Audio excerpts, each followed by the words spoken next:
So friends, जो भी pharmacy में जो न्यू एडमिशन है बी फार्मेसी, उनके लिए ये चैनल मोस्ट इम्पोर्टेंट रहने वाला है। इस पर आप कोई भी आपको कुछ भी डाउट आता है तो आप कमेंट करें, आपके कमेंट का रिप्लाई ज़रूर मिलेगा। और चलिए, आपका टाइम वेस्ट ना करते हुए आगे बढ़ते हैं और आज देखते हैं कि बी फार्मेसी क्या है और बी फार्मेसी में अपन क्या पढ़ने वाले हैं। शुरुआत किससे करेंगे? तो जैसा कि आप जानते हैं कि बी फार्मेसी के अंदर जो है 6 सब्जेक्ट आपके होने वाले हैं। और जो बी फार्मेसी का जो फर्स्ट ईयर है, फर्स्ट ईयर में 2 सेमेस्टर अपने होने वाले हैं। फर्स्ट ईयर में 2 सेमेस्टर आएंगे और उन 2 सेमेस्टर्स में जो हम अभी स्टार्ट करेंगे वो है फर्स्ट सेमेस्टर। हालांकि हर ईयर में 2 सेमेस्टर रहेंगे, तब जाके आपके 8 सेमेस्टर जो है कंप्लीट होंगे। तो चलिए देखते हैं फर्स्ट ईयर के जो सब्जेक्ट है वो कौन कौन से हैं बी फार्मेसी के अंदर। जो बी फार्मेसी है उसके अंदर आप सब्जेक्ट देखते हैं कि कौन कौन से होते हैं फर्स्ट सेमेस्टर के अंदर।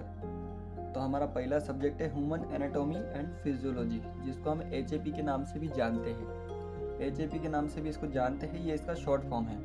उसके बाद है फार्मास्यूटिकल एनालिसिस और उसके बाद है फार्मास्यूटिक्स हमारा तीसरा सब्जेक्ट है। और चौथा सब्जेक्ट है अपना फार्मास्यूटिकल इनऑर्गेनिक केमिस्ट्री, ये इनऑर्गेनिक केमिस्ट्री है।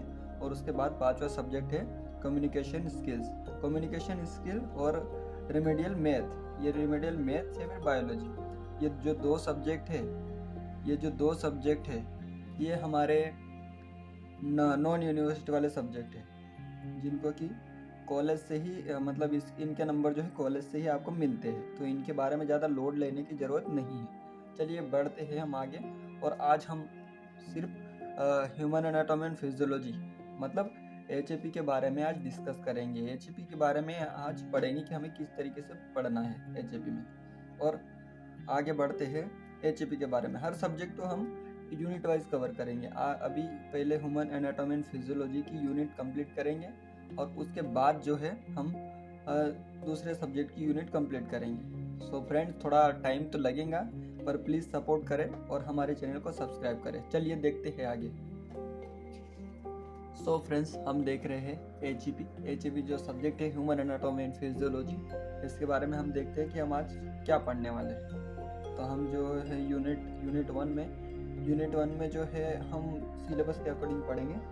जैसे आप देखिए कि जो आपकी कौन सी यूनिवर्सिटी है, आप मतलब आपकी जो कॉलेज है वो कौन सी यूनिवर्सिटी से जुड़ी हुई है, वो कमेंट में ज़रूर बताएं। हमारे जो कॉलेज है वो RGPV यूनिवर्सिटी जुड़ी हुई है, राजीव गांधी प्रौद्योगिकी विश्वविद्यालय। तो आपकी जो यूनिवर्सिटी है वो ज़रूर कमेंट में बताएं।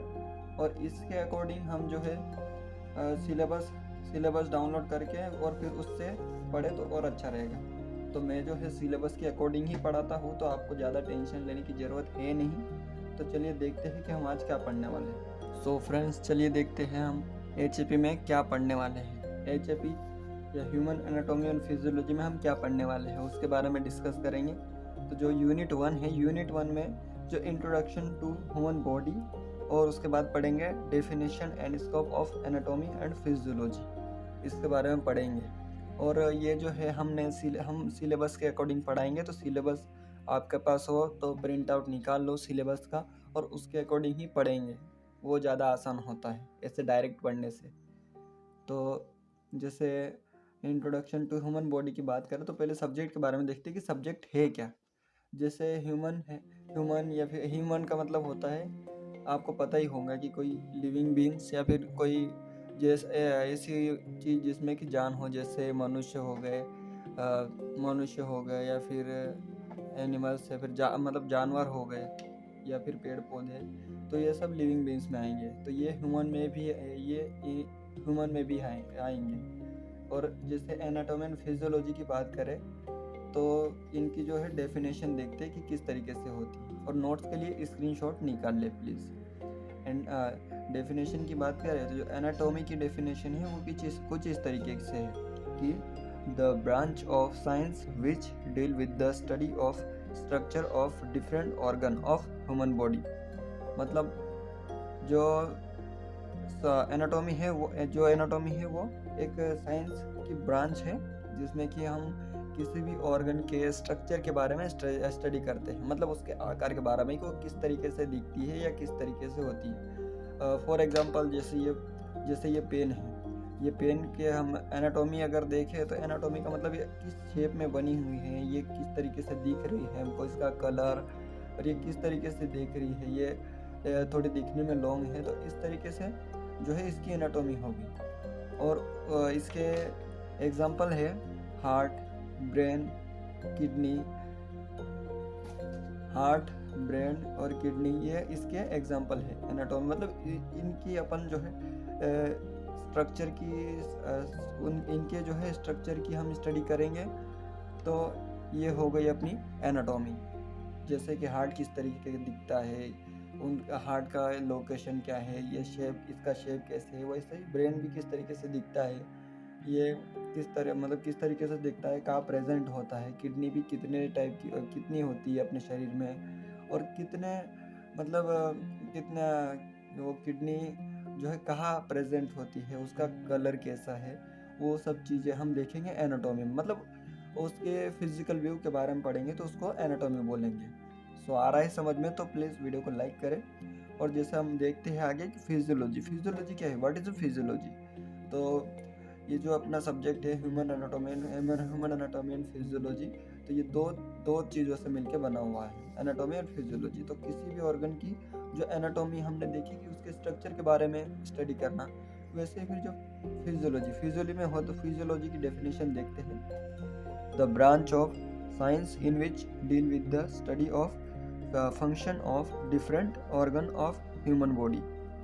इसका मतलब है कि जो फिजियोलॉजी वो भी एक साइंस की ब्रांच, साइंस की एक ब्रांच है, जिसमें कि हम उसके कोई भी ऑर्गन है या फिर कोई भी ह्यूमन बीइंग जिसके हम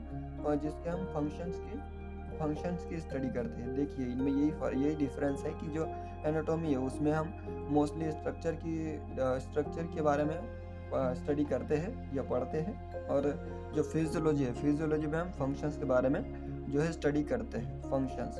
इनमें ये दो चीज़ें डिफरेंट है, ये इनमें बहुत बड़ा डिफरेंट क्रिएट करती है। जैसे कि फिजियोलॉजी में उसके फंक्शंस के बारे में हम जो है स्टडी करेंगे। फॉर एग्जांपल के लिए जो नर्वस सिस्टम है, जो नर्वस सिस्टम है, the brain, spinal cord and a system of nerves that extend throughout your body make up the neuron system. जो न्यूरॉन सिस्टम है वो एक हमारा एग्जाम्पल है फिजियोलॉजी का। फिजियोलॉजी मीन्स कि उसका फंक्शन क्या है। जो नर्वस सिस्टम है वो एक नर्वस सिस्टम का फंक्शन क्या है, तो नर्वस सिस्टम हमारे जो ब्रेन और स्पाइनल कॉर्ड से मिलकर बना हुआ है और नर्व से मिलकर बना हुआ है, जो कि हमारी पूरी बॉडी को कंट्रोल करने में हेल्प करता है। तो ये जो है पूरी बॉडी को कंट्रोल करना, ये हमारा एक फंक्शन हो गया। तो फंक्शन हो गया तो ये उसकी फिजियोलॉजी हो गई। फंक्शन और फिजियोलॉजी दोनों आपस में जुड़े, ये दोनों सेम ही है, समझ लो। फंक्शन बोलो या फिर फिजियोलॉजी बोलो। तो ये याद करने के लिए फिजियोलॉजी को अपन फंक्शन से याद रखेंगे। फॉर एग्जांपल इसका दूसरा एग्जांपल क्या है, जैसे मैंने एनाटॉमी के बारे में एग्जांपल दिया कि हार्ट, ब्रेन और किडनी। तो जो हार्ट है वो किस तरीके से दिखता है, किस तरीके का होता है, वो एक एनाटॉमी हो गई उसकी। और जो फिजियोलॉजी की बात करें तो हार्ट की फिजियोलॉजी क्या होगी कि वो किस तरीके से वर्क करता है। जैसे फॉर एग्जांपल तो जो है हार्ट किस तरीके से हार्ट जो है किस तरीके से ब्लड पंप करता है, जो उसका जो ब्लड का पंप करने का तरीका है, वो उसकी फिजियोलॉजी होगी कि वो ब्लड पंप कर रहा है पूरी बॉडी में और बॉडी में पहुंचा रहा है ब्लड। और ये है उसका जो है ये है हार्ट की फिजियोलॉजी। तो फॉर एग्जांपल के लिए जैसे मैंने पहले बताया था कि ये पेन है, पेन की जो स्ट्रक्चर आउटर किस तरीके से दिख रहा है, पेन किस तरीके से दिख रही है, वो उसका हो गया एनाटॉमी। और जैसे अगर पेन के हम फंक्शन की बात करें तो जो पेन है वो क्या कर रही है, राइट कर रही है, लिख रही है। तो ये हो गया ये हो गई उसकी फिजियोलॉजी। आई होप आप समझ गए होंगे। तो चलिए देखते हैं, बढ़ते हैं आगे और इसके देखते हैं स्कोप्स। स्कोप क्या है इसके, तो जो scope of anatomy and physiology, चलिए देखते हैं क्या है इसके स्कोप। नोट्स के लिए स्क्रीनशॉट ले लें। Study of individual body part function, how their action affect the whole body, and how their function are integrated to produce coordinated function in the whole body। तो जो है study of individual body part, इसमें जो है ये anatomy and physiology जो है किसी भी बॉडी के इंडिविजुअल पार्ट, मतलब कोई अलग तरीके, मतलब कोई भी किसी भी बॉडी के पूरे किसी भी पार्ट को मतलब स्टडी करने में ये हेल्प करता है एनाटॉमी एंड फिजियोलॉजी। और इसके बाद जैसे देखिए कि study of structure and function of body parts, जो एनाटॉमी है और जो एनाटॉमी और फिजियोलॉजी, उसमें हम स्ट्रक्चर और फंक्शन के बारे में पढ़ेंगे, जो कि मतलब कोई भी पार्ट हो अपने शरीर का, कोई भी अपनी बॉडी का कोई भी पार्ट हो, जैसे हार्ट, लंग, किडनी एक्सेट्रा, तो उनके स्ट्रक्चर और फंक्शन को जो है समझने के लिए भी ये एनाटॉमी एंड फिजियोलॉजी बहुत हेल्प करता है। और उसके बाद जैसे पैथोलॉजी ऑफ डिसीज़, तो जो पैथोलॉजी है उसमें भी एनाटॉमी और फिजियोलॉजी ही होती है मोस्टली, क्योंकि इसमें भी बॉडी के किसी के पार्ट के बारे में जो है उसका फंक्शन और उसके स्ट्रक्चर के बारे में हम पढ़ते हैं। और उसके बाद जैसे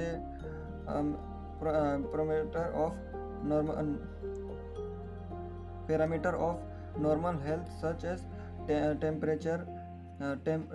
temperature, pH, basic needs.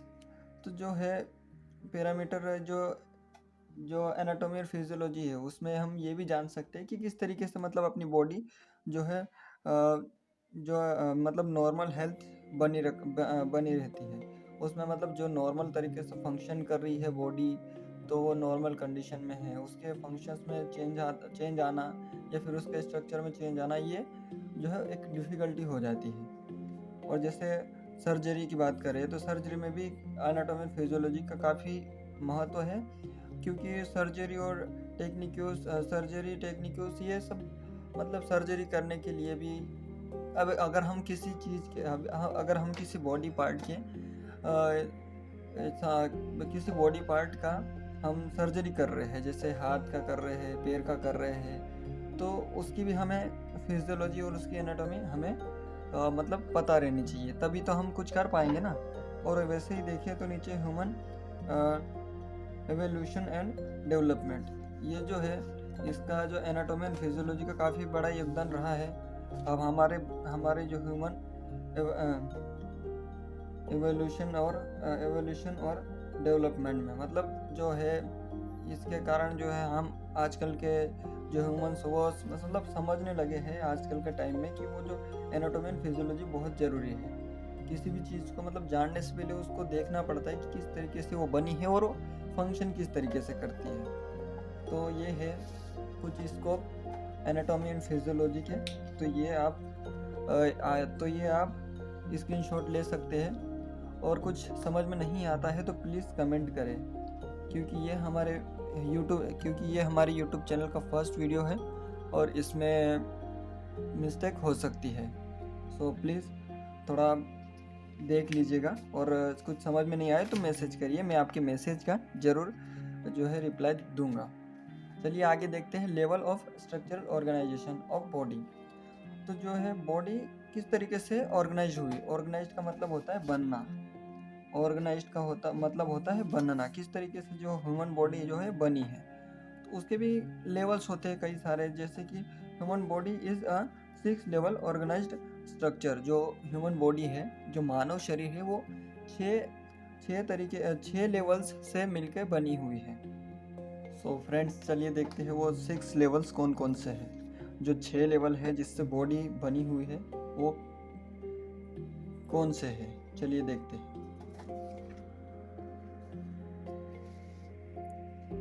Structure organisation of the human body. तो जो ह्यूमन बॉडी है उसका स्ट्रक्चर कुछ इस तरीके से ऑर्गेनाइज्ड हुआ है। ऑर्गेनाइज का मतलब होता है बनना। तो ये ध्यान में रखिए, मतलब ज़्यादा लोड ना लेते हुए, ज़्यादा सोचना नहीं है, सीधी सी बात है भाई। ऑर्गेनाइज्ड का मतलब होता है बनना। तो जो ह्यूमन बॉडी है वो किस तरीके से बनी हुई है उसके बारे में हम आज डिस्कस करेंगे। जैसे ये तो शॉर्ट वीडियो है, आगे की वीडियो में हम ये इनको डिफाइन करेंगे, लेकिन अभी फ़िलहाल में इतना देख लीजिए कि किस तरीके से बनती है। जैसे केमिकल लेवल है, सेलुलर लेवल है, टिश्यू लेवल है, ऑर्गन लेवल है, सिस्टम लेवल है और ऑर्गेनिज्म लेवल है।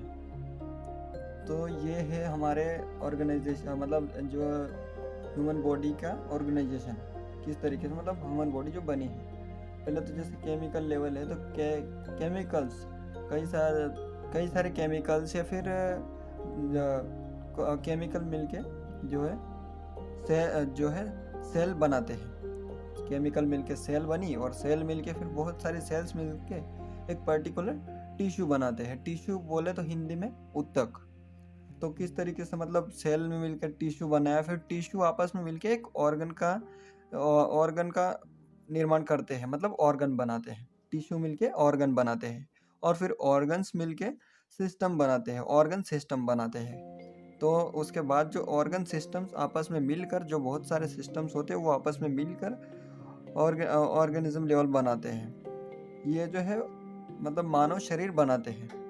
जैसे कि एक सिंगल ईंट मिलके या फिर ब्रिक मिलके जो है सिंगल जो है बहुत सारी अपन ईंटें आपस में जोड़ने के बाद जो है दीवार बनती है। क्या बनती है? दीवार। उसी तरीके से जैसे केमिकल है, केमिकल लेवल से सेल बनता है और सेलुलर लेवल से जो है ब्रिक्स। इसका मतलब फॉर एग्जांपल जैसे समझो कि ये एक हमारी सेल है, तो सेल मिलकर टिश्यू बनाती है। मतलब जो ईंटें हैं वो आपस में मिलकर, बहुत सारी आपस में मिल के जो है एक दीवार बनाती है। एक बहुत बड़ी दीवार बना दी। उसके बाद जैसे वो दीवार है तो दीवार बना दी, और फिर दीवार के बाद फिर वो दीवारें मिलके आपस में मिलकर एक कमरा बनाते हैं। उसी तरीके से टिश्यूज मिलके आपस में एक ऑर्गन बनाते हैं और फिर वो कमरे आपस में मिलकर एक बड़ा सा घर बनता है। तो ये कुछ इसी तरीके से है, पर इसको हम समझेंगे नेक्स्ट वीडियो में, क्योंकि वीडियो काफ़ी लेंदी हो जाएंगी। सो फ्रेंड्स, कैसे लगे आपको आज की वीडियो, प्लीज़ कमेंट करें। और हाँ, हम जानते हैं कि हमसे कई सारी गलतियाँ हुई होंगी वीडियो में, पर प्लीज़ नेक्स्ट वीडियो में सुधारेंगे। और फर्स्ट वीडियो है तो गड़बड़ी तो होगी यार। तो चलिए प्लीज़ सपोर्ट करें, हमारा न्यू चैनल है, सब्सक्राइब करें और अपने दोस्तों में जो है शेयर करें। और कुछ भी प्रॉब्लम हो आपको तो कमेंट करें, आपके कमेंट का रिप्लाई ज़रूर मिलेगा। Thank you. और हमारे चैनल को लाइक, सब्सक्राइब और फॉलो, हमारे चैनल को लाइक, सब्सक्राइब और शेयर जरूर करें। Thank you.